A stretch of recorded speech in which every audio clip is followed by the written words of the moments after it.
Good morning, everybody, and welcome to the second webinar organized in this autumn under the Time to Act for Rural Mobility, a nice webinar series organized by Smarta Project. This time we will talk about shared mobility systems as community builders. Before we start, allow me to give you some indications about how to use this platform, because we have a very good audience and we would like you to interact with us as much as you can. There are possibilities to use the let's say the questions panel and put any questions there. Myself and my colleagues that are back in the control room, let's put it like this, of the webinar will give the information to the moderators to give the information. So please use this function to interact with us and the panelists and the moderators. So as I said, today we have a very nice subject to discuss: how the communities could develop or could be developed, and how the rural mobility helps the development of communities, of rural communities. Therefore, my colleagues, Bruno Van Zeebroeck and Stefan Gabi. Bruno is from TML and Stefan from Vectos prepared a very nice lineup, as you can see here, and some nice subjects. I let them to present this. The sessions will be two sessions, one with bottom-up initiatives and one encouraging bottom-up approach. So this is a very nice lineup, and I'll pass the microphone to my colleagues Bruno and Stefan to start this webinar. Good luck and looking forward for the discussions.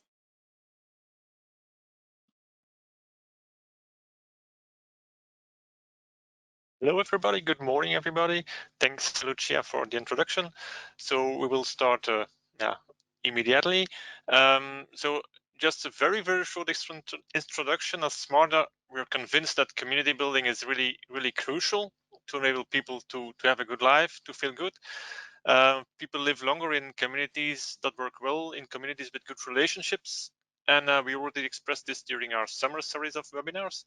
And in Smarta, we are really very, very happy that we found also different initiatives that that pay particular attention to this community building as part of mobility systems. So the big challenge is only how we can encourage people to engage in these mobility systems. And so we hope to learn more about how to really engage people, to motivate people to engage themselves in those systems this morning. So we'll start with the two presentations: a presentation of Bürgerbus initiatives in Germany and another one of the organized hitchhiking in France, RezoPouce. So I give the floor to Karl-Heinz from the Bürgerbus initiative. Yes, hello to all and nice greetings from Schönenberg-Küppelberg. It's a nice place in the southwest part of Germany, and I try to make my slides visible for you. Just one moment. And I change. So I hope you can see the slides.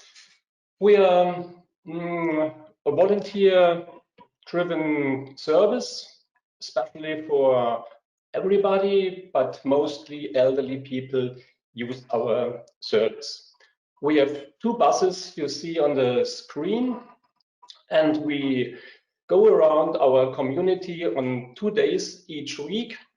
Our community is called OberesGlantal, and there are 23 villages together and 30,000 inhabitants.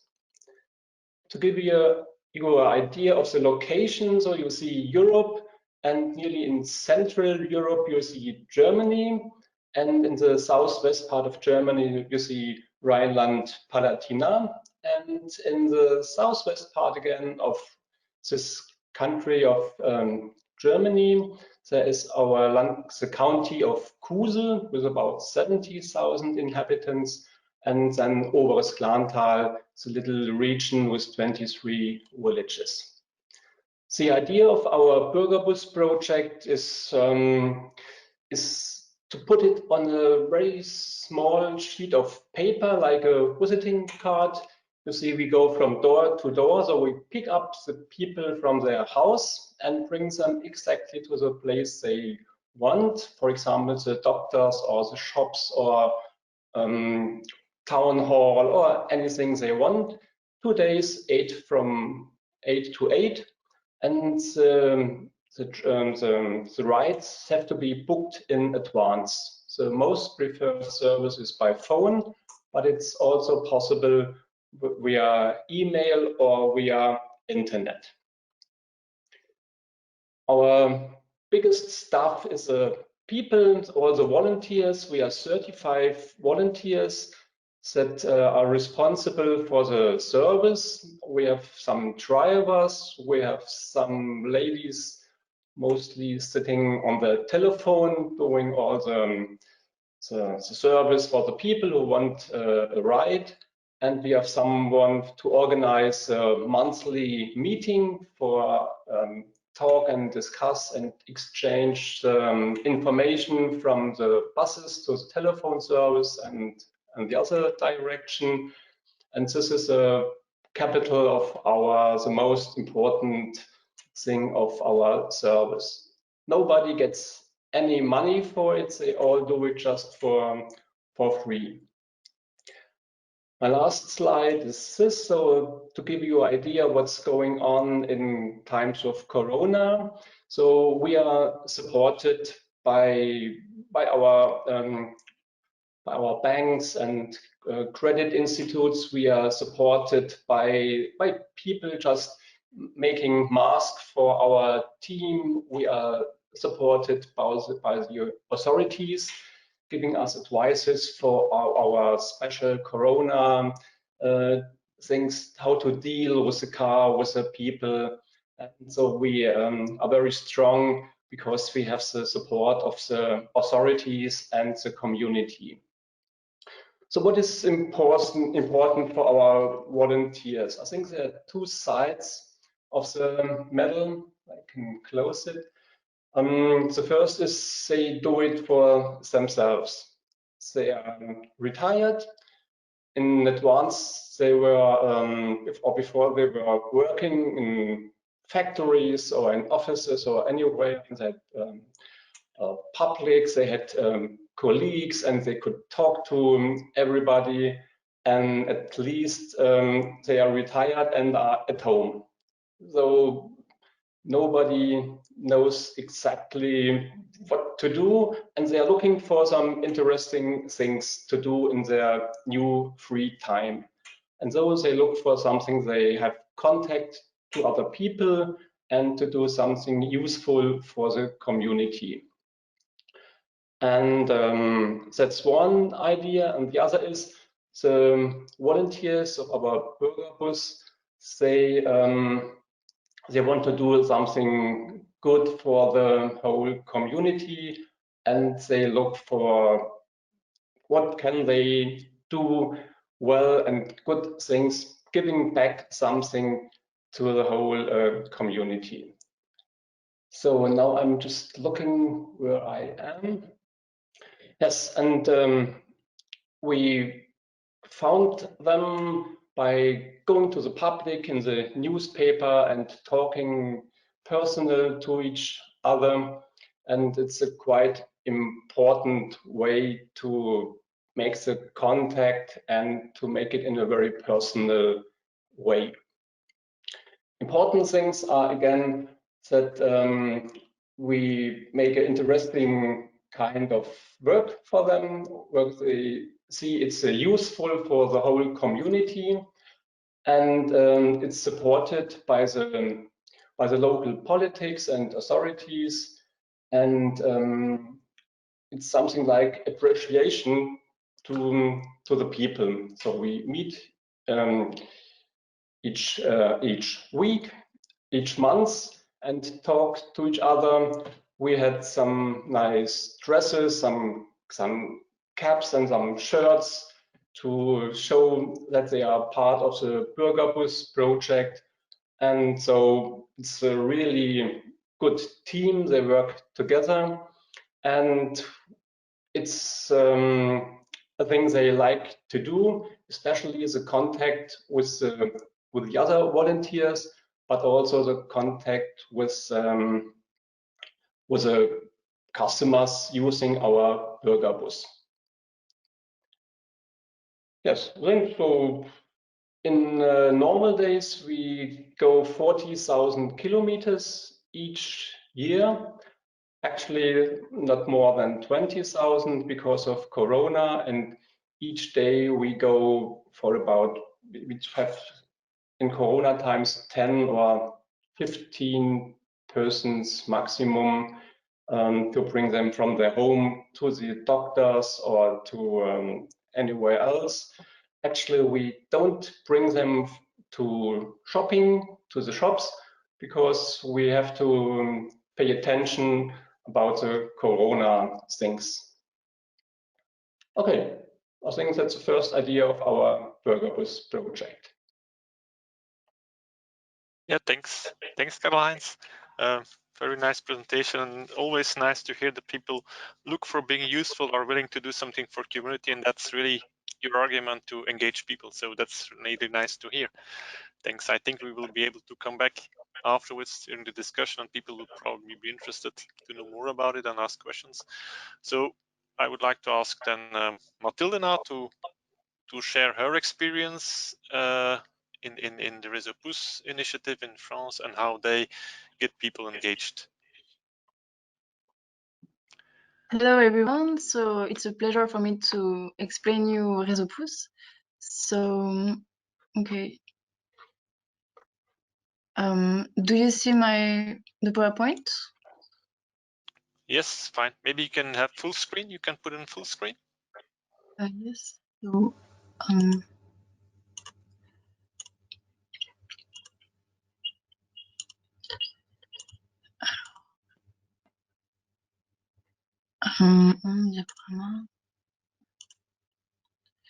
Just on the bottom. The button of the. Okay. Yeah, perfect. It's okay like this? Okay. It's perfect. Yeah, perfect. Thanks, Mathilde. So I'm Mathilde, and I am an animator in RezoPouce. So we are a team of 12 employees. So now I'm speaking from Moissac. It's a city in the south of France. So RezoPouce is Rezo is for network, and Pouce is for the term. So I'm gonna explain you RezoPouce. So RezoPouce was born in Moissac in 2012. So in order to give solution to the everyday life of people who was having problem to move in rural places.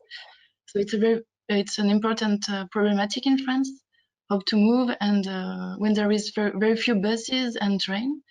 So RezoPouce wants to give solutions through a new look of the symbol of the car. So share it instead of let it be as a symbol of individual self-autonomy. So use car as tools for everyone to move in rural places and make cars be like a common good.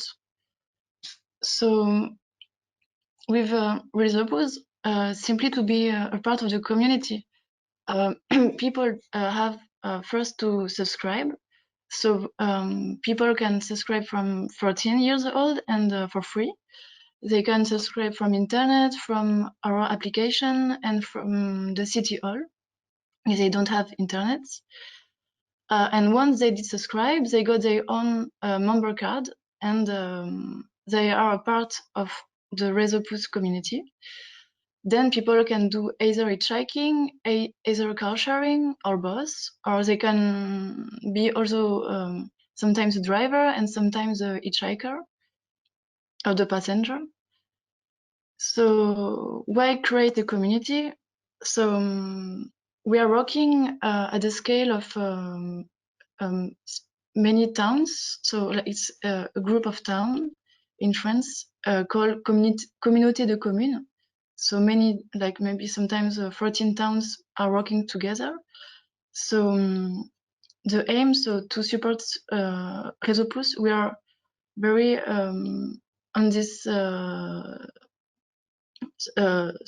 We are trying to support solidarity the most we can, and so RezoPouce exist to support solidarity with the neighborhood, to avoid one person in one car. It's a way to make less carbon for more solidarity. It's a way to combine ecological and economical and social aim. So it's also the mobility in rural places can be a way to make the social link more tight. So that's what we are trying to do. Why community? It's also to be, with this idea of community, we try to engage more trust in between the people, to be more open to the unknown, and it's a way to reveal the goodness of the other to the large neighborhoods, because there is a big fear sometimes in between the people, and to hitchhiking or car sharing is a way to see that people are, most of the time, are friendly. So, and we try also to make hitchhiking be for everyone, so create a community not only for people who hitchhike usually, but try to go through the fear and hitchhiking on small distance. So yeah, and the aim of my job as an animator is to go on a territory and try to create a local community of driver, hitchhiker, passenger, and yeah, really implements a local dynamic around the solidarity and mobility. So we have two ways to share the car, our car. So hitchhiking and car sharing, as I said. So how to do it for hitchhiking? We are speaking of hitchhiking on small distance, 5 kilometers and 30 kilometers the more. So we can be passenger or driver, and the passenger is waiting on les arrêts sur le pouce, as we call it in French. It's a sign by the road on a strategic point, and where hitchhiking can wait safely. And with a sign like this, we know where they are going. So sometimes just 5 kilometers away. So the drivers see the sign with the town, and so they can more easily go there and wait a very few minutes. It's an average of 6 minutes of wait near this sign, les arrêts sur le pouce. But most of the time it's less. Then we have one application, so it's a good way to see the community around us. So we have a profile, and we have a map. When we are going on this application, we go directly on a map, and we see around all the sign by the road RezoPouce, and we can see also in purple color how many people did subscribe to the RezoPouce community, and then they can share a ride in their everyday life and meet, and they can match, and it's a way to meet people who are doing the same ride every day. And like this, there is less car on the road also. So and with this application, people can see other driver or passenger 15 kilometers around.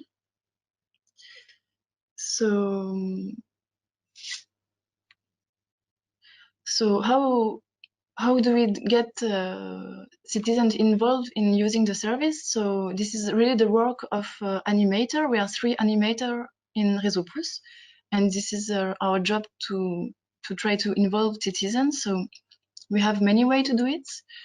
So most of the time we go on a territory and we try to meet the inhabitants.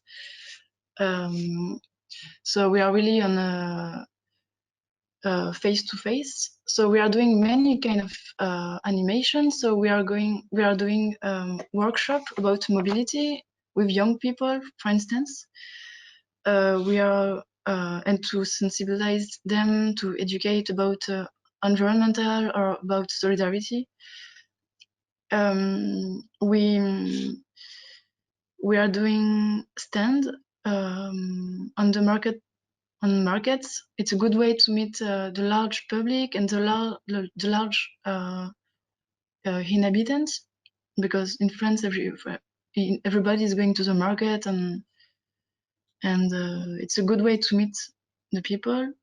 So we are doing also hitchhiking baptisms. We are going with someone who hesitated to do hitchhiking, and so we go with him on a short distance, and it's the best way to engage the people to hitchhike or to be a part of the community. They see this is a moment where they see that hitchhiking is really a possibility of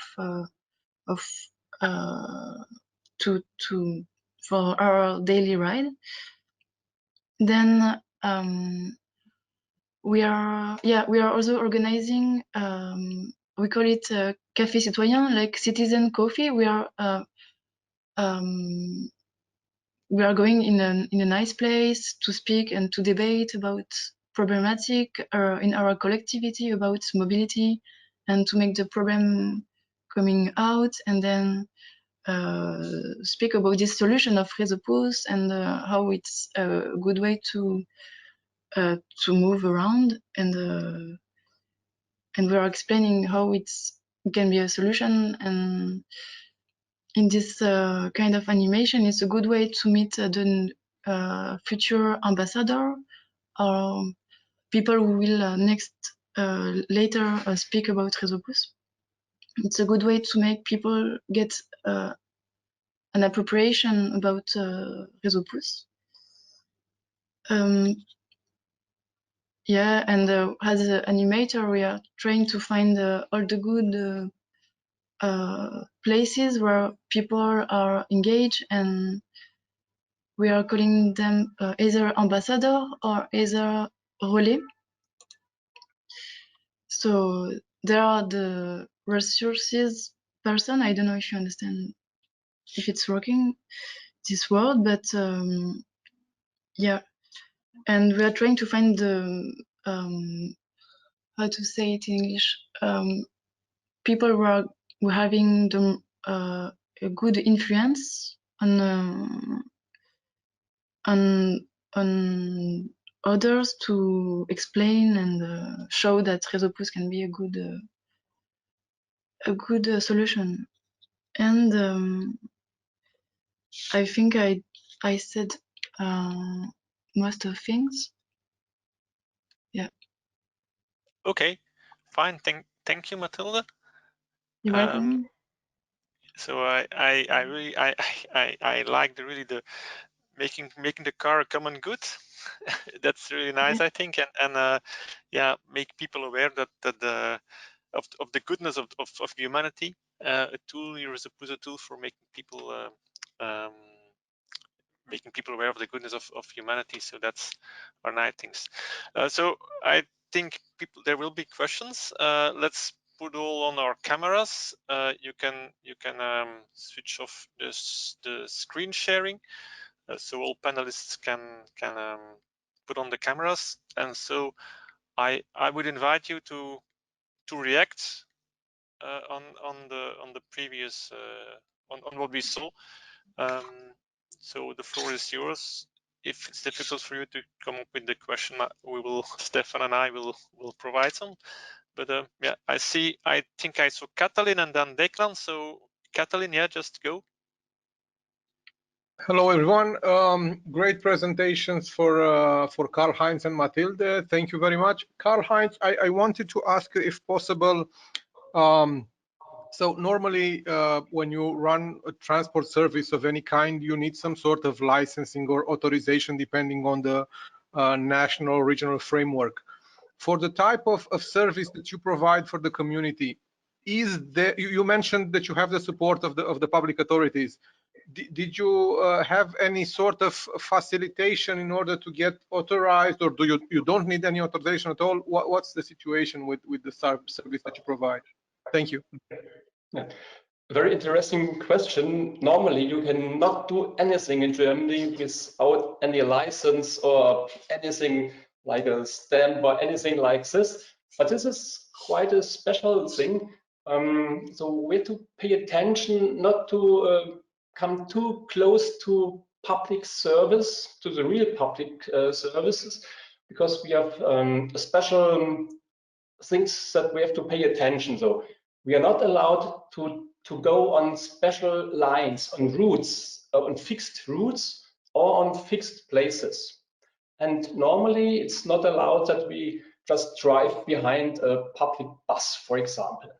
So the idea is, so we have no fixed timetable, we have no fixed routes, and we go just, when people call us, we pick them up on their door at home and bring them to the place they want. So there's no direct collision with public things, and our buses are only for maximum 8 persons. So we do not need any license for transporting people, or no license for going a special route or something like this. And we have some permits. For example, we cannot transport people in a wheelchair. So that's not allowed for us. We can transport a handicapped person, but not in a wheelchair, for example. But we are free of all licenses in our concept.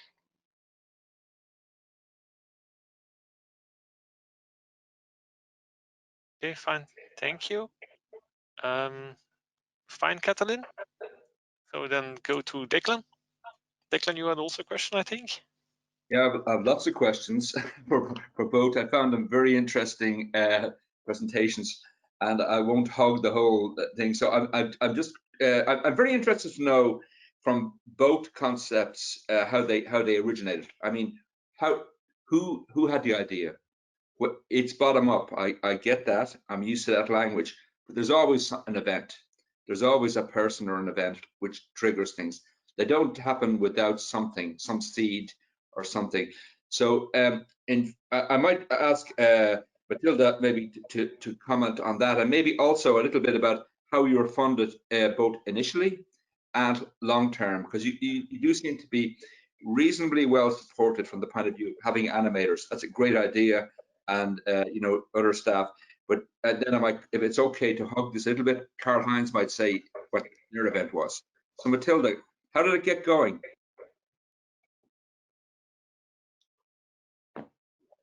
So yeah, how did RezoPouce, how it was born? Sorry for my English. So yeah, RezoPouce was born in Moissac, and it's from Citizen, and the founder is Alain Jean, and this concept of RezoPouce was born because in Moissac they did suppress one bus, and then it created many problems for many people, and then they decided to try to find a solution to move more easily. So now in the area, it's maybe 10% of the population who did subscribe to the community, and yeah, it was born because we did suppress a bus, and then so Citizen wanted to find a solution. So a citizen, the people themselves, not the municipality, not the agency, the citizens came together to say we want to do something, and this idea emerged. Yeah, Citizen and one person of the municipality. So together he was from ecologist part, and so they create together And then this problematic is so parallel. There is many in the France territory. There is many places, many rural places where there is the same problem. So then it was born in Moissac, and then it's expanded everywhere in France. Now we are in 2,000 town, and it's a large problem, and it did extend everywhere. Yeah. And it's funded centrally through local government or central government. Sorry. Funded, is your work funded through central government or local government? My work is yeah, we have different role in RezoPouce, and my work is not to go to the maybe I understand your question. The money. The question is, where do the money come? So you get money to work, but where does the money come? Who pays for the services you're offering? Yeah, so the collectivities are paying for the service, and yeah, thank you. Karl-Heinz, what was the event, the big moment, the big bang, which meant BürgerBus could get going? Okay. I think the big bang was not just in OberesGlantal. When we started in 2017, we were number 50 of the BürgerBus project. So I think 5 years before the big bang started. And the idea is just in rural areas, things changes. So the young people move to the towns and leave their parents and grandmas and grandpas at home. And so you need some service, some special service for the people leaving and living in the rural areas. And of course, there's no money. And the idea of BürgerBus is for the community to make with very small and very little money to make a big effort. So the community spends money for the bus and all the insurances and so on. And the people make it for nothing, just for volunteer. And the idea is that every citizen could help another one. And when I see, now I'm 60 years old, but in 20 years, so I do not know for me how to come to another village. So I need help maybe when I don't have my car any longer. So I need some help. And so we started the system with a hope that when I do need service on demand for traveling or for going around, someone else will continue this system and pick me up at my door and bring me anywhere I want in our region. So I think the idea behind the BürgerBus is in our rural areas, there's no one else comes from elsewhere and helps us.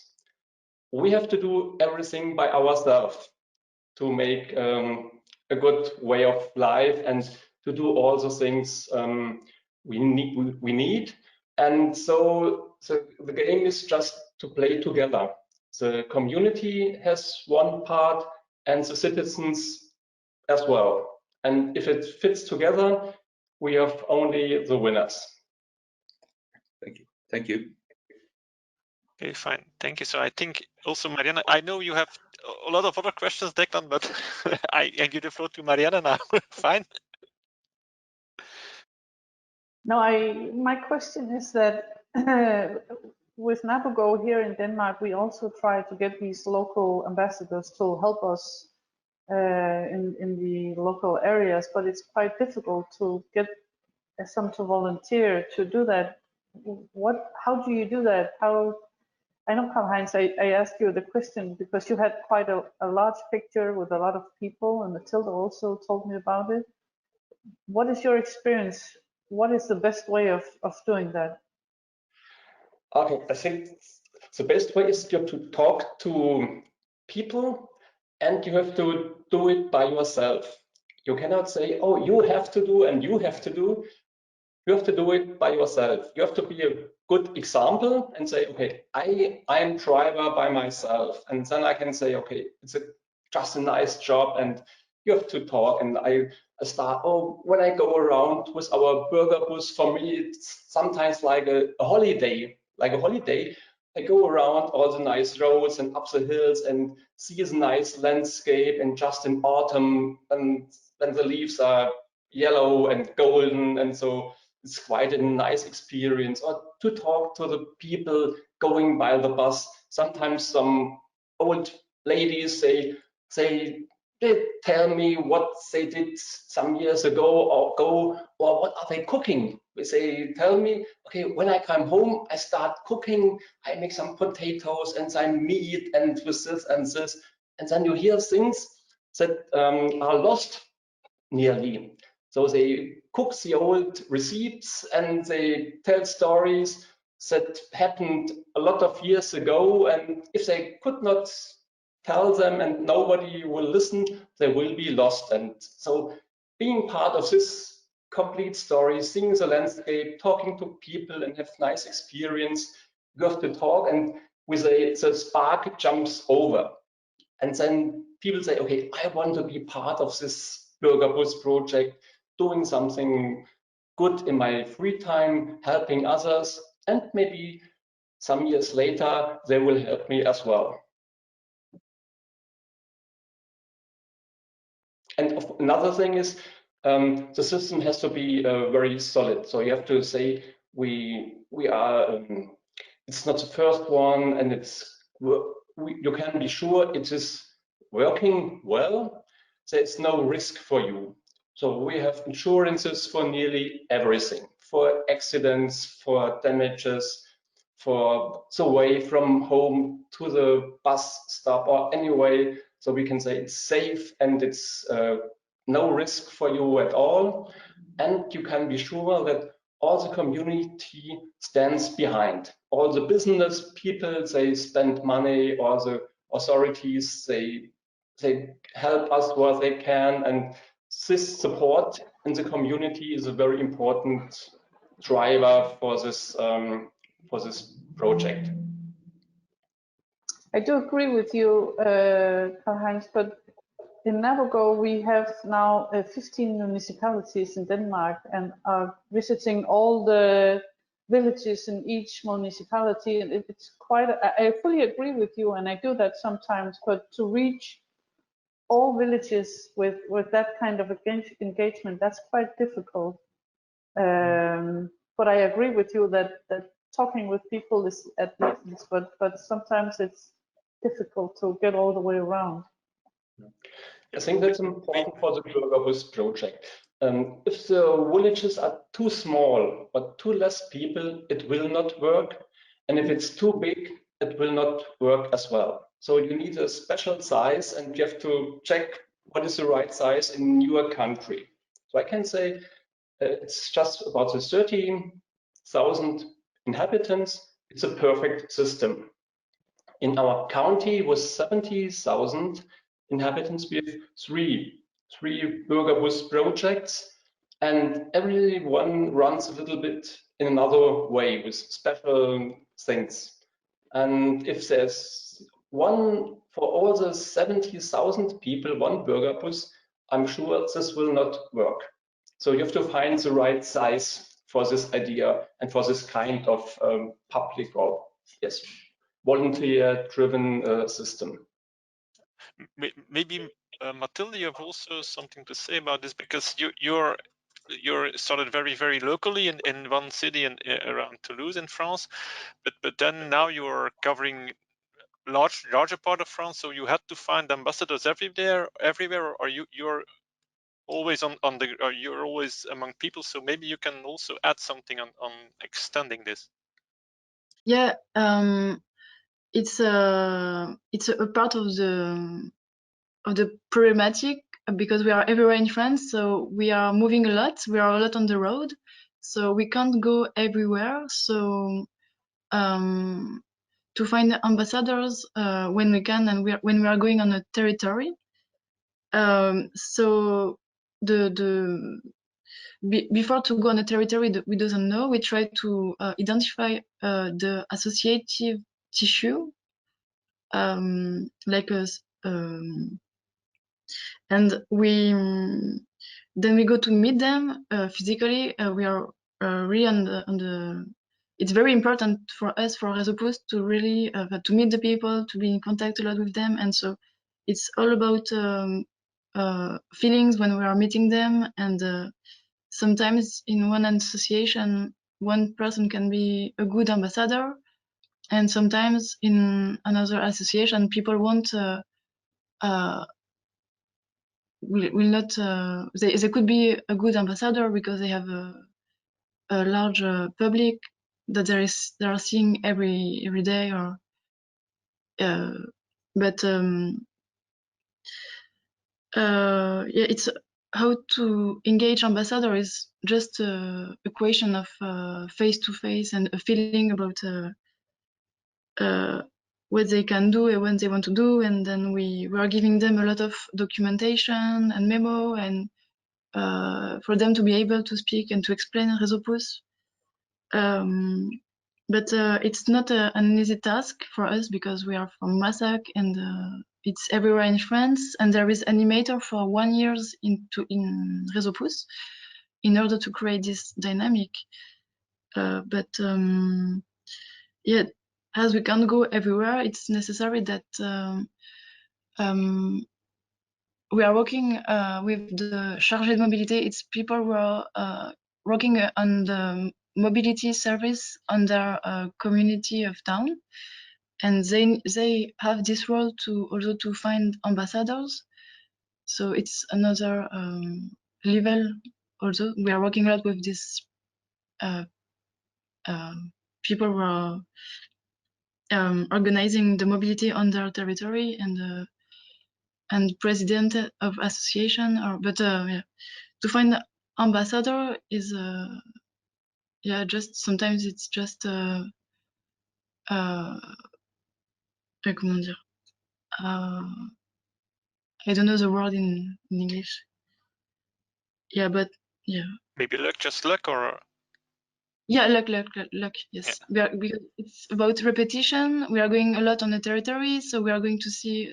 Sometimes we see the same people, and so yeah, repetition and luck, and yeah, we are getting connected with. Yeah.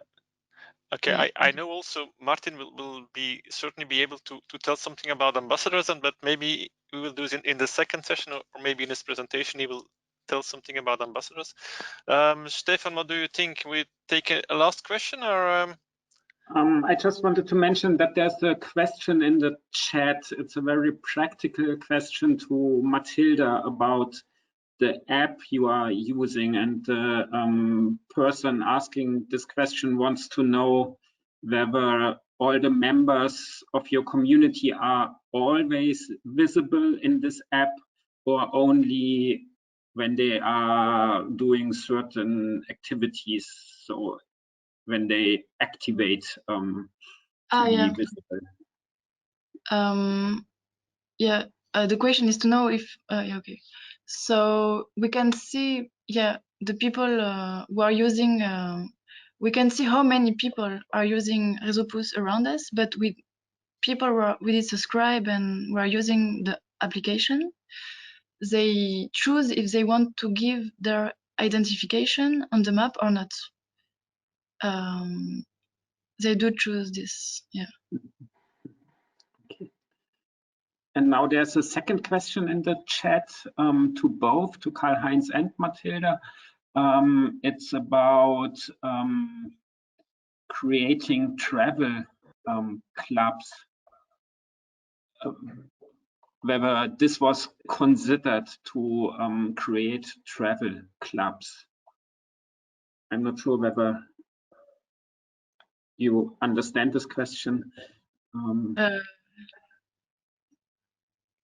Maybe I can tell a little story. To bring knowledge to the people about the Bürgerbus service. We write in newspapers and we had posters and everything, but the best thing is just talking about.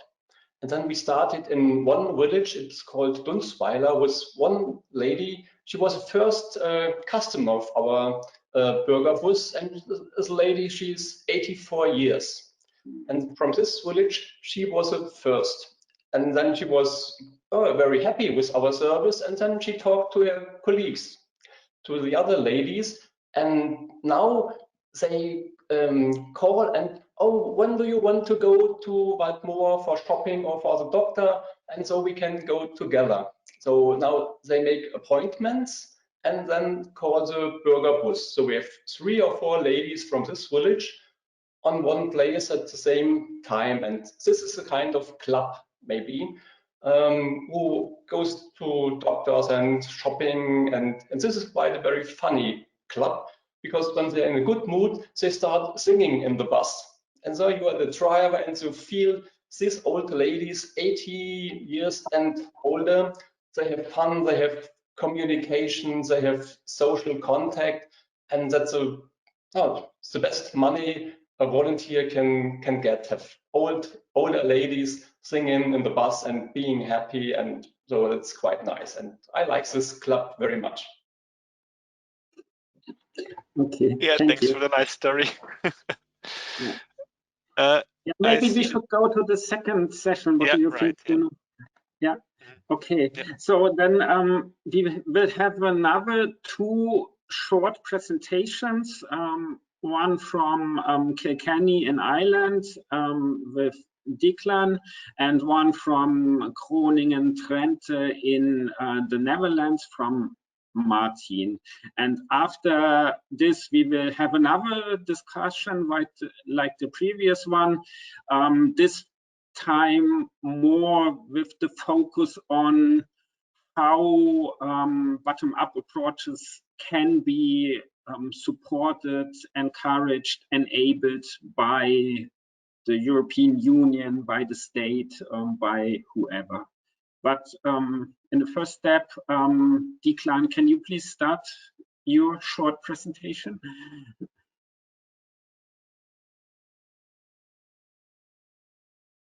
You are muted, I think. I'm okay now, I think. Yeah, okay. Okay, how do I share? Up on top? Hello? I think we can see your screen. Go on your presentation. Can you see my presentation? No, we can see your screen. So how do I get the presentation? Lucia? Go on PowerPoint. Go on PowerPoint. Can you? I have it open there. Hold on a Yes. second. Okay. Yes, you don't have. Yeah. There. Okay. Yes. Sorry, wrong one. No worries. That's Probably that one, is it? Yeah. that's the one. That's the one. Okay. Okay. And can you do a large screen for us, please, Declan? Put it Put it on. on full screen. Yes, I will do that. Just trying to move the controls out so I can see what I'm doing. I know, it's a nuisance. Okay, there we go. Perfect, thank you. Right, I'll get through this. Have you got that on screen there now? I can't see it. Yes, all good, all good. We can see it perfectly. I can't though. I can't see it. I can't see the screen. So Okay. I'm just wondering how that works. I'm not able to see my presentation. Okay, my suggestion is press escape. Yeah.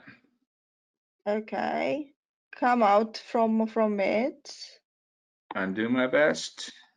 Yeah, no worries. It takes a bit of time. We are here, no worries. See, can I work this? Okay, I'll just press on with the way I am, because otherwise it could take too long. Is that okay? It's okay. Try to press on, and maybe we can arrange something else. Yeah, we push on. Okay, thank you very much. Some of you will have seen this presentation previously, so I won't spend too long on it, and I'll change my approach to explaining it. Just moving on there.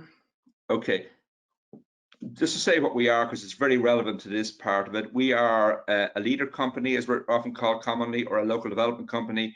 We've existed since probably, to be honest, since 1991, 92. In our current formation since 2008. We're non-profit with charitable status, but we are staffed and we are funded through a number of programs, some of them the EU, most notably the LEADER program, and it's in our name, so it's a very important part of our foundation. We are owned by 150 community groups and small business members, but effectively on a day-to-day basis, we're governed by a 15-person board of directors who come from various sectors, community groups, a couple of local elected representatives, business, agencies of various sort. We have overall, and it sounds like an awful lot, but 45 core staff. They operate over a lot of programs, and not all of those are full-time. We also have 120 placements of people who are long-term unemployed in community settings. As I said, we're funded mostly through EU and state programs, but we have an increasing amount of philanthropic and other private funding. Our turnover is about €2.5 million a year, but it'll vary depending on the year, and leader funding is a lot to do with that. Where are we? You know Ireland or know of it. That dark green part is Kilkenny. It's actually a fairly typical part of Ireland. There's about 100,000 people in the county. The town or city is technically a city. Well, traditionally, it's only about 30,000, 28 to 30,000 people. So it's a large town, even in an Irish context. It is quite an intensive dairy area with some tillage as well. It would be prosperous in the sense of having, quite a lot of small villages and towns. But as ever, those services in those villages and towns, and they are quite small, some of them are starting to be stripped out. It's a big issue. And we have an extraordinary amount of roads in Ireland for various reasons. So our mission is to work across a broad group of sectors there. You see them, I won't go into them in detail. Innovative industries, social inclusion, town and village development. And we have a strategic approach in this. And we believe in using innovation and new know-how, not for itself, but for the fact that we have to do it. Because, if the traditional approaches don't often work in these situations, so you need to think differently. So some of that's technology, and some of it is just thinking differently and bringing ideas in. Improving access and connectivity of services is a key thing. This is where we got into the mobility and transport area, because we always say people understand and talk an awful lot about connectivity in a broadband or ICT sense, but physical connectivity, the type of contact that Karl-Heinz talked about with people, matters an awful lot. Building community resilience and capacity. So in other words, it's beyond what we give them. We want people to think for themselves, work for themselves, develop themselves, and develop their capacity to be in charge of their lives. And we want to look, and this is a key one, at scalability and transferable initiatives. So doing a project in one area is fine, but it has to really look in the context of, can it be transferred? Because you can spend an awful lot of money in one small area and do a lot of good there, but that's an opportunity cost in another area or another project. We have a history in transport which goes right back to our realization how important it was. It goes back to 2000. We founded or guided the foundation of the formation of Ringelink in 2001. We've had an interest in it. We came back to it in a big way, I suppose, in 2017 as Ringelink developed, and Ringelinks became, and from early on was totally independent of us, but we were very supportive of it. We are now working in partnership with Ringelink on the Kilkenny project, which is basically an anagram of Kilkenny Integrated Mobility Modes Initiative, want of a better term. That began a couple of years ago, and our partners in that include Cairngorms National Park, Leader Lag in Scotland, and we have a number of projects which is looking at the integration of transport in both our sectors.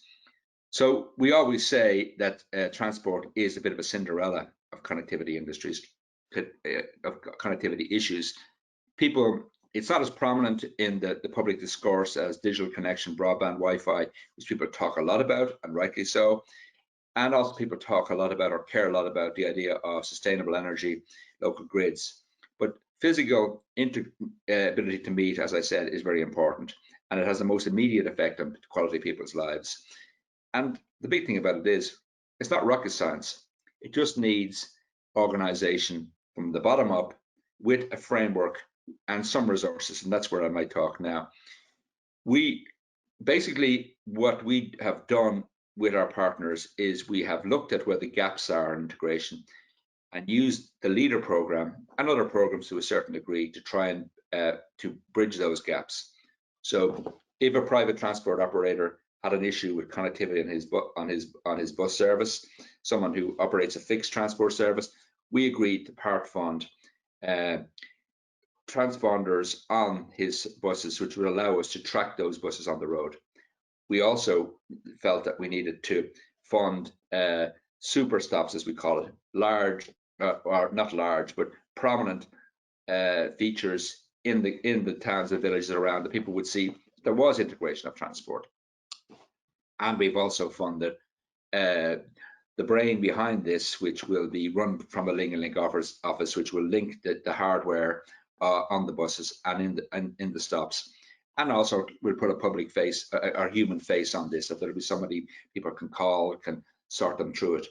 And we are also looking at the idea of bicycles and small bike schemes in rural areas. So we're funding all of those, and all of those are being funded, or part funded more accurately, through a mixture of the LEADER program, resources the likes of Ringalink have, communities have in some cases, and some public philanthropic money which we have accessed and managed to encourage people to support. What we are looking for is that when doing this at a local level, and we would see ourselves as bottom up, but we realize that other people would see us as being an agency or a body, but we are very much underneath and a long way from a national transport policy controlling body, but we want to influence that policy, and we're hoping that Kimmy will do that. So I'll park that for now. People want to ask any questions, or if you want to go to the next presentation. I would propose that we go immediately to the next presentation and have the questions afterwards.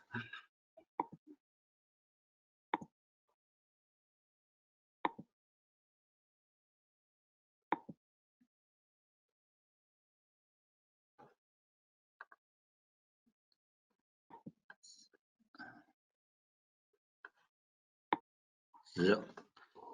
So hello everyone, I'm Martin Courtz. I'm working for the province of Drenthe, and together with the province of Groningen, we're working on the mobility hubs for those two provinces. And I'm through this presentation, I will give you a small description of what our project is. So, oh, that doesn't work, but this works. The start of the project, we're not bottom up, but mostly top down. We had two large mobility systems. We have public transport and additional transport, and those systems didn't work together. They drove behind each other, and sometimes both empty and costing a lot of money. So want to have some new combined network, so that people who are using the additional transport, like the bus, for example, what Karl-Heinz just said, the small buses, the buses that are from the communities, the small communities, to the larger cities, that were combined with stronger public transport lines.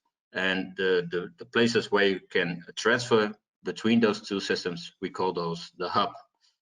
So, and that was the main focus. But then we started to make 57 hubs in those two provinces. We put up signs. We gave it's all in our blue color. So there's a lot of additional services on those hubs, but that was the first step. Now we're focusing much more on the second step, and that's because we asked the question. The main question is always in mobility: how do I get from A to B? But the question that you have to ask is, why do I want to go to B? What's at B, and can the facilities in B, can I bring them to A so that I don't have to travel?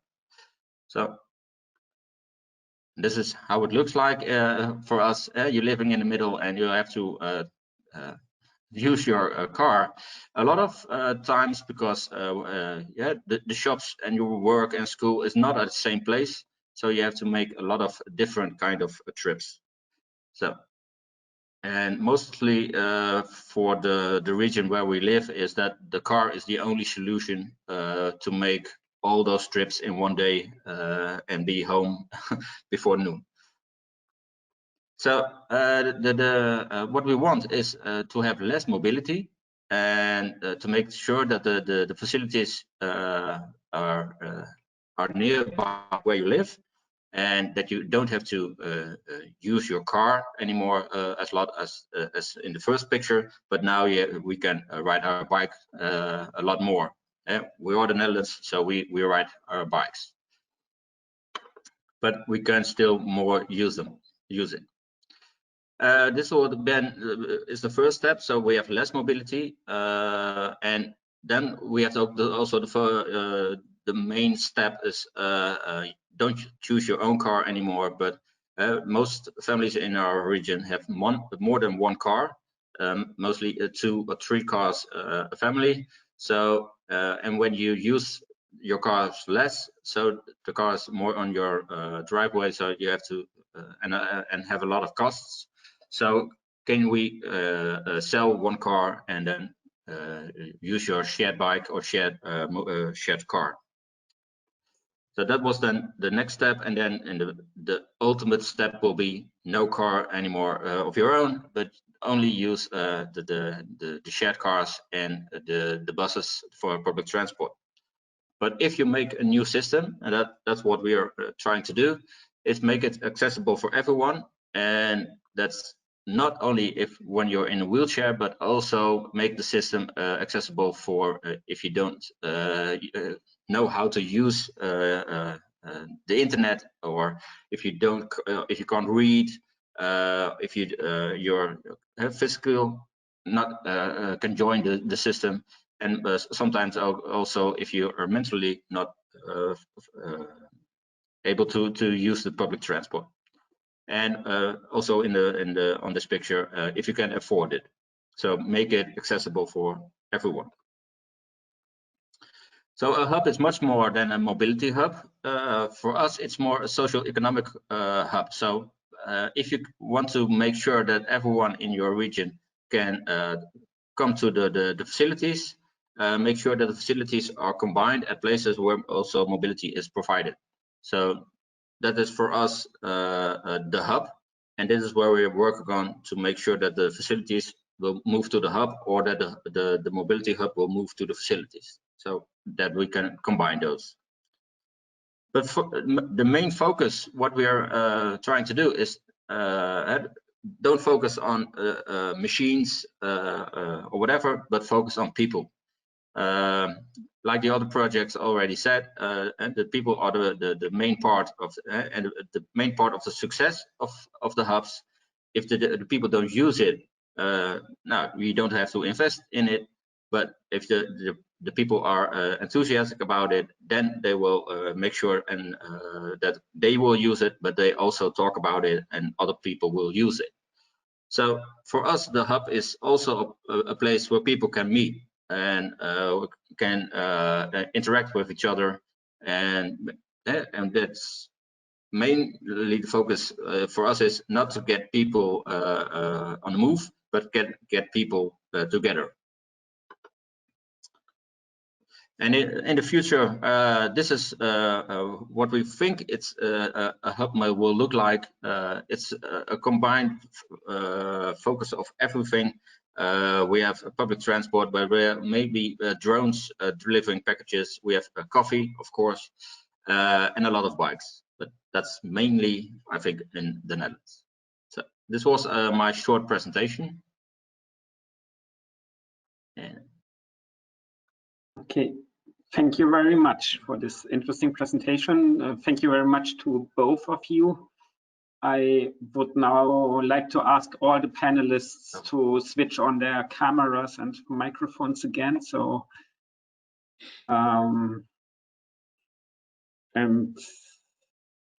the question is, who of you would like to react on these two presentations? What was interesting from your point of view? Is there anybody who wants to comment or to ask a question? Marianne, please.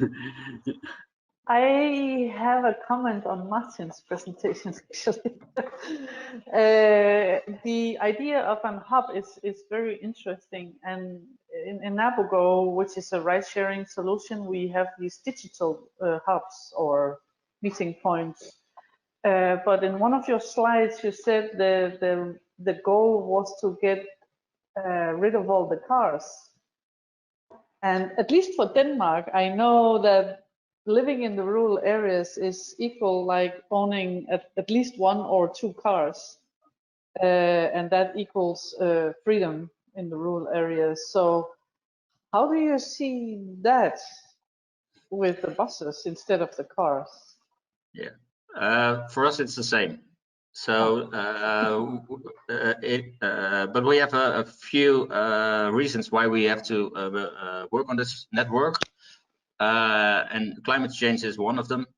So we and the main focus of our politicians is also to make sure that we have a different kind of mobility that is less polluting our world. So, but we see that as the last step, and that is the politician want to make one step to make sure that there is only public transport and shared cars, and we say no, you can't make that in one step. You have to do it in small steps.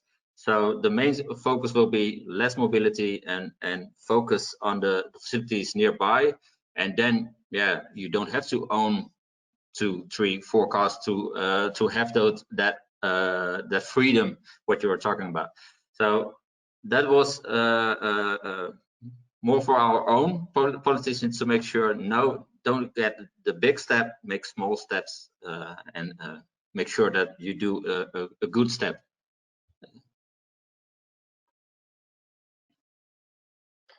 Okay, Karl-Heinz, please. I think to Martin again, I think it's quite a good idea with a hub. So in our minds is the same idea to bring the events, for example, to the people and only the people to the events. So 2 ideas. So how long do you think will it take to make hubs with a potential that they are indeed the place people want to go if they have to do anything? So are they artificial, or are they more places in the middle of a village or in the middle of a town? And then my idea is, if you, for example, in my region, if you tell someone, oh, in some years you will own no car, say no, not an option for me. So the idea is that. Mm-hmm. Said by a true German, Karl-Heinz. Said by a true German. The people here act at the same way as in Germany or in Denmark. So the car has to stay. No question about that. So, but the first part of your question, we have 57 hubs. I think 25 are train stations, and the rest are mainly bus stations, and there are big ones outside of towns. We have small ones that are inside a town. We have different kinds all the way. So no 2 are alike.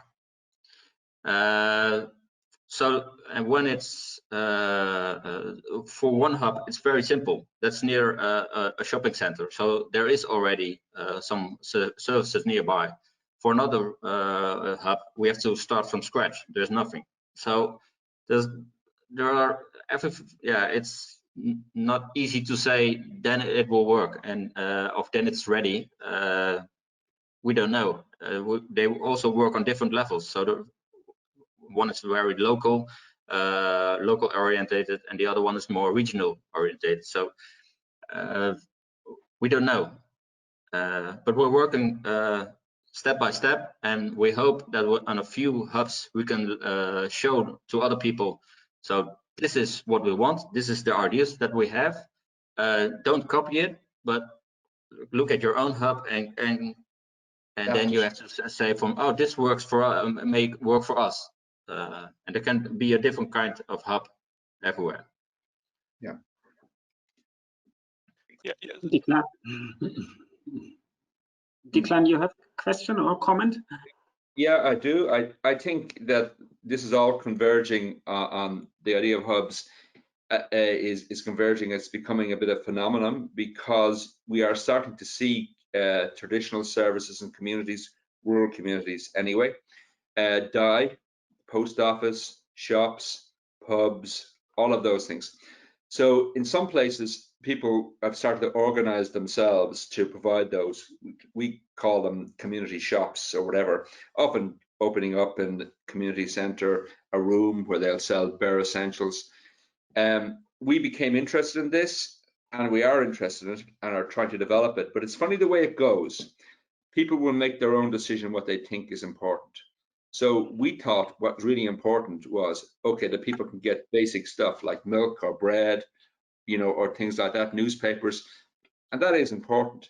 But what they valued nearly as much was the social interaction, the coffee shop, the tea room, the sitting down, the meeting of neighbors, you know,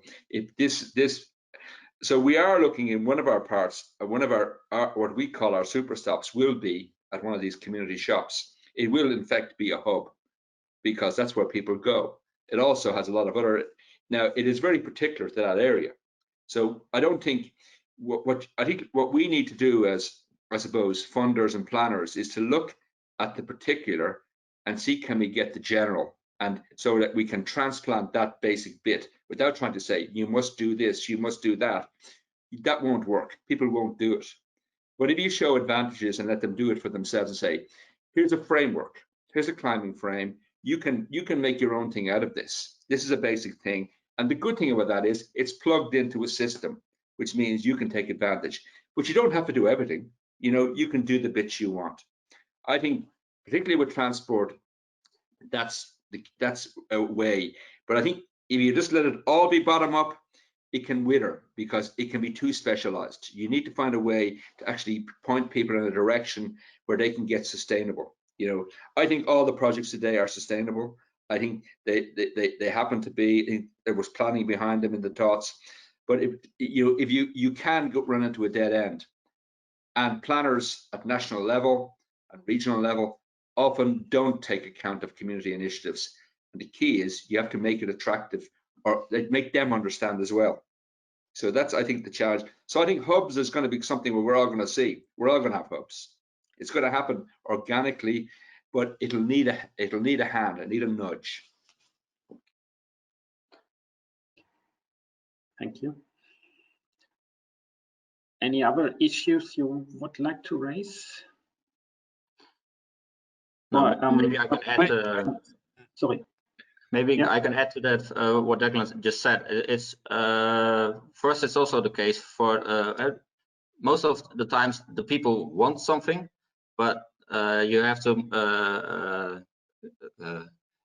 encourage them to act, and that is let them dream. What do you want in your village? What will be the most super thing what you would like to have back? But because also in our region, most of the facilities are in the big cities and not anymore in the villages. So, and we had a small village called Golo, 800 inhabitants. with no doctor, but they had a small townhouse. So we said, if the doctor is coming back, what can we do with that? And the people, now, if they go to the doctor, they meet each other again, and not in the big city where they don't know the other people who were in the waiting room, but they meet their neighbors or the other their friends. And so the social interaction, that was the main benefit from this.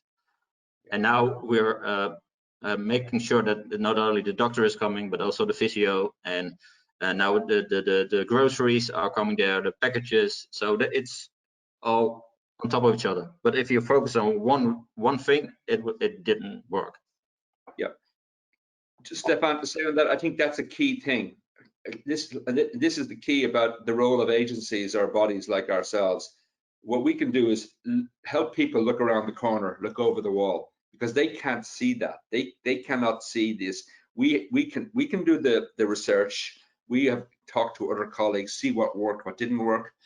I think roles of animators, people on the ground, such as Mathilde, you know, such as volunteers like Karl-Heinz, is very important. You know, to get out and actually help people.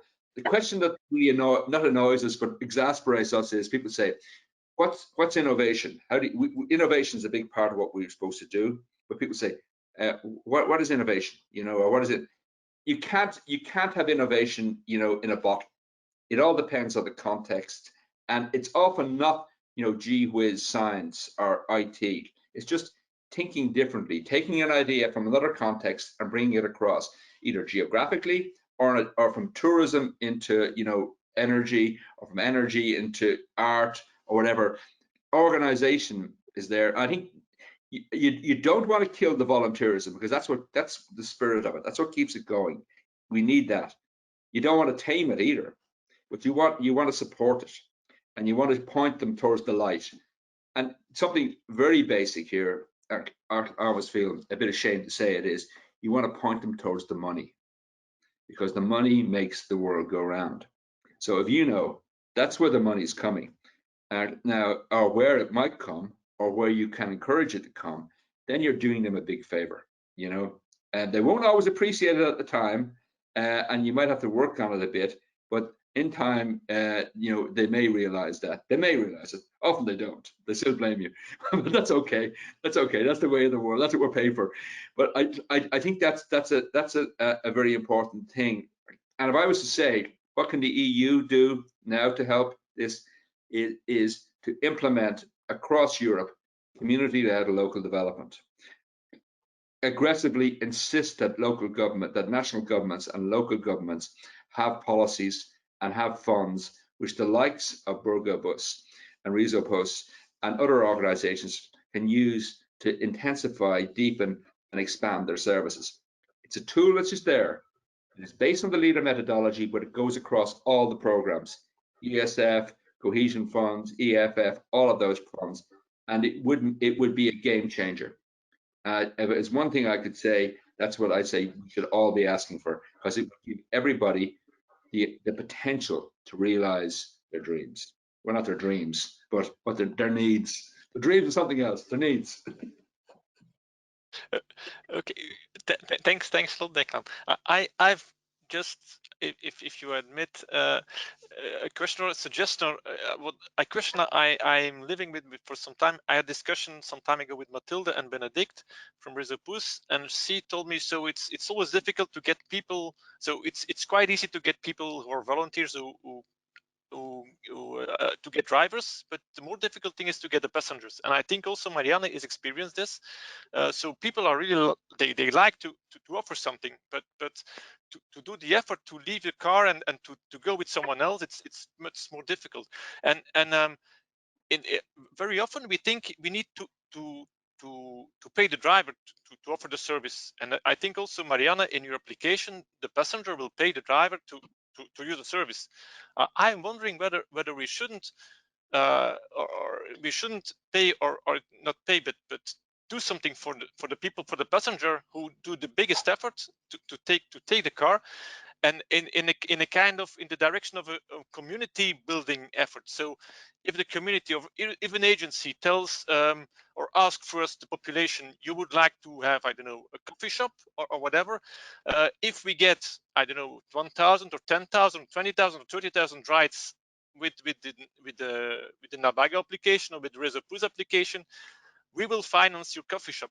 I don't know whether this would be a good idea, or what do you think about it? So you really push people for the community, so there is something for the community that will be done by an agency, and at the same time also you get people together, work together to get it. So I will be happy to hear your reactions on that.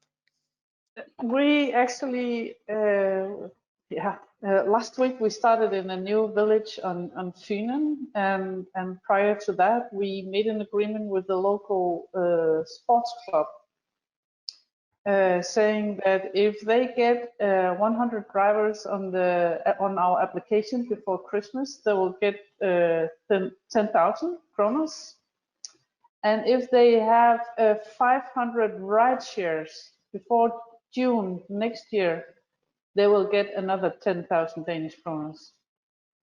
But we just started that. But they really paid attention, and they both the persons from this association, they met us in the supermarket, and they were very into it, and they were very saying, yeah, we will do it. We don't know if it's working. We're just trying it, because that's maybe one of the ways we can support the local community and at the same time support the people to actually try and use the application and find out, well, it's not that dangerous, and it's maybe not that hard to get into another car and drive together, because that is very much the difficult part in this journey that we are starting right now. So maybe it will work. We'll see.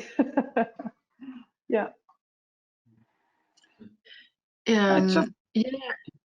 Please, Mathilde. For RezoPouce, although there is this paradox, we want to create community, and although there is a lot of restraint, so we can see that there is a lot of fear from other people.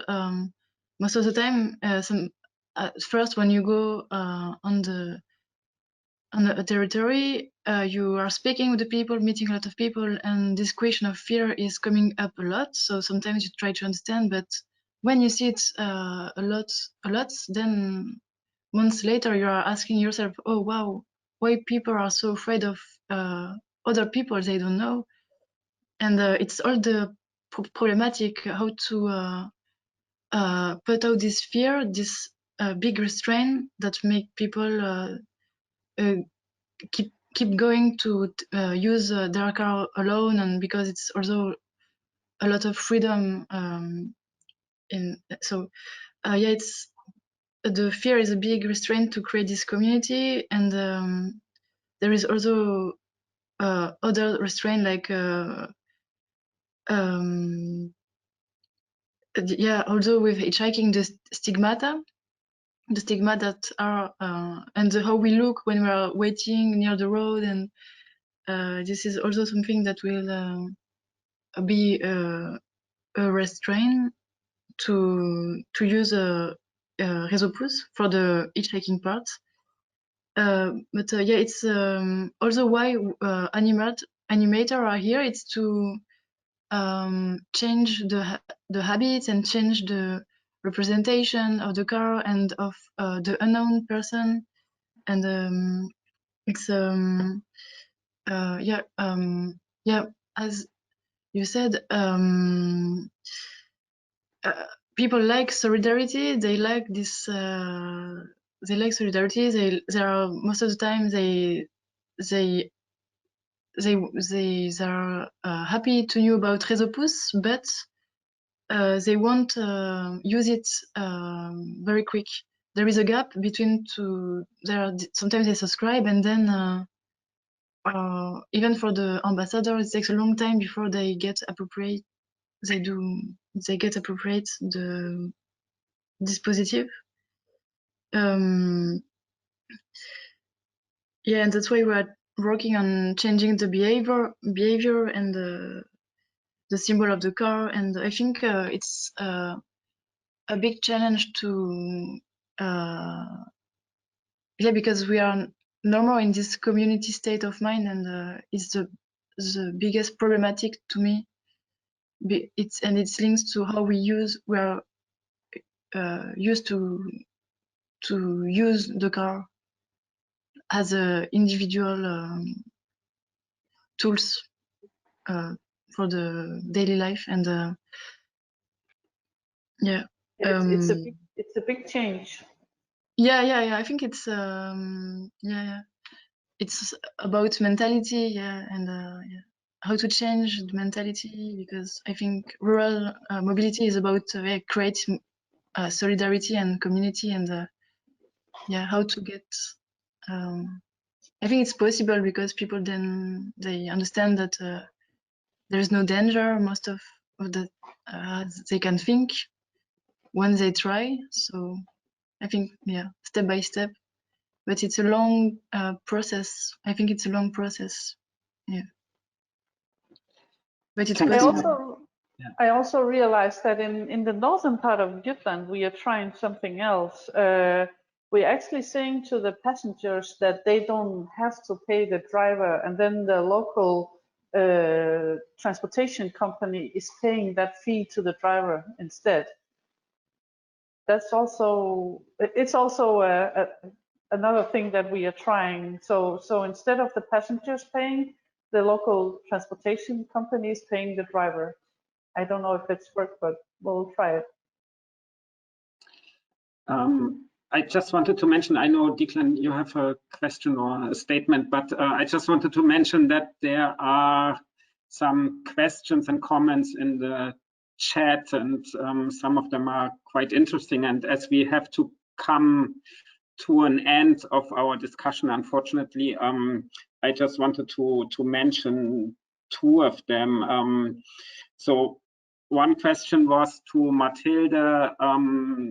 The person asking the question has the impression that your solutions you are introducing are very standardized, and the question is whether it is possible to adapt them to the local situation. So do you agree to this impression that your solutions are standardized, or are they locally adaptable? Yeah, the tools we are giving are very standard, but it's RezoPouce it's tools. So wherever we are, RezoPouce with the sign or the application, it's just about how people get appropriate, how they use it and how they want to use it, and we don't choose for them. But yeah, the proposition is standard, but then on the territory people get to use it, they appropriate it as they want, and there is many ways to use this dispositive.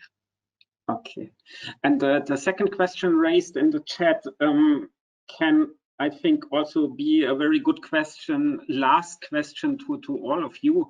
So the person asking the question has the impression that the success of the projects presented today is caused by the fact that you are, having an integrated view on sustainability, so that you are not only focusing on transport in an isolated way, but that you are addressing sustainability issues in an integrated way. And maybe this is the final question to all of you. Do you agree to this statement, let's say? Okay.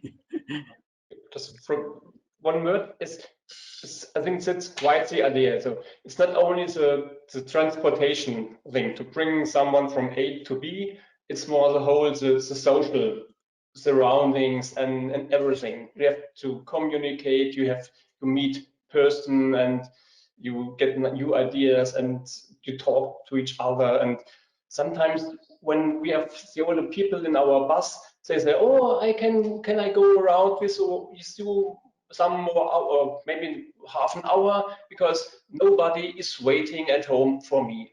In your bus, I feel well, and I can talk to someone, and at home, I just sit in front of the TV, and so I prefer to go by Bürgerbus anywhere. So I think the integration and the sustainable idea is the running thing. Okay, thanks. I think it's the only thing that will work. I think to try and do it without thinking of it, it's even unconscious. You can't do it. You know, social, economic, cultural, environmental, whatever you're having, it's all a spectrum, and it meets around the back. You know, it all melds into one. So you really have to look at it in that context. Okay, you have to get down to the practicalities of saying, how do you run a service? But if you do that without thinking about all of the elements, cultural, social, economic bits, it's not going to work, because particularly in a rural area, you just don't have the critical mass to make some of these things work and stack up from the point of view of the money you're going to have to spend on it. You have to think of the business case as well. So yes, it has to be integrated. Thank you. From my point of view, I don't know what you think, Bruno. Our initial plan was that you and I summarize the discussion, but from my point of view, this was already quite a good summary. Would you like to add something to this? I really like to add something. Especially in the first session, I heard, but also in the second, I heard the really importance of direct contacts, the ambassadors, people. If you want to make the service work, you really need the direct contact with convinced people, I have the impression. And in a world where we speak about all the time about apps and digital solutions, these are probably part of it, but we can't forget about the direct contacts, the physical direct contacts, I think. And then yeah, from the second session, I really think, or the mix from the second and the first session is that there are a lot of resources. People, they really like to help. They really like to do the good thing. They really like solidarity, but it's very, very difficult for people to do the step to be solidary, to change their behavior. That's really very, very hard. So I think it's really important, and Declan really stressed it. It's really important that there is a good framework, and also Martin showed that a framework can really help, and the framework should not be too rigid, but a flexible framework, and you need to listen to people at the bottom, but the framework needs to be there, and probably Europe can help there. I think that is what I remember, what I should address as a conclusion. Okay, thank you very much, and thank you very much to all of you. From my point of view, this was a really interesting discussion, and I would wish to continue this discussion. But at the same time, I think we should stick to a certain time frame. Thank you very much for your participation, and I would like to give the word back to Lucia, because she wanted to, as I understood, announce some further smarter activities, right? Lucia, you are muted.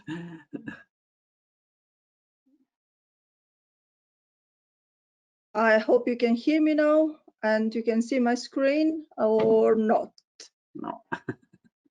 No, I hope you can. I'll take the sharing thing. But while I'm doing these buttons here, you know, may I thank you all so much, not only to you, Bruno and Stefan, for your presentation, for your moderation and so on, but for all the speakers and for all this the panelists. The discussion was excellent, and I'm sure that those ones that are let's say with us today, and those ones that will look at our recording or the session recording will really enjoy the this discussion. If you allow me, I'm personally liked a few things, and the discussion in the chat, unfortunately we didn't have the time to go through it, but the audience indeed tried to get very close to you and agreed with some of your ideas, and I wrote some key words from this, and one of them was sustainability. And I think this is what we ended. One was the higher integrated goals, you know. Another one, it was about changing mentality. Another one was about sponsorship, which is very important in doing this type of, let's say, rural small mobility schemes. While I like it very much, there were two words, voluntariat and solidarity. I think these were very, very important keywords used when we spoke about the communities in rural areas. We talk about fun, and we talk about enjoyment and enjoying the communities. I would like to say that one of the key words was integration, and this gives us leads us to introducing the last webinar of this series in the autumn, which looks at integration between different modes, especially rural mobility schemes like yours with the main public transport schemes that come in the area. So I think this integration is extremely important. It was reflected in your presentation and your discussions, and continues very nicely the line of what we have discussed in this autumn. So please book your time for 5th of November, you know, to join us in the last webinar.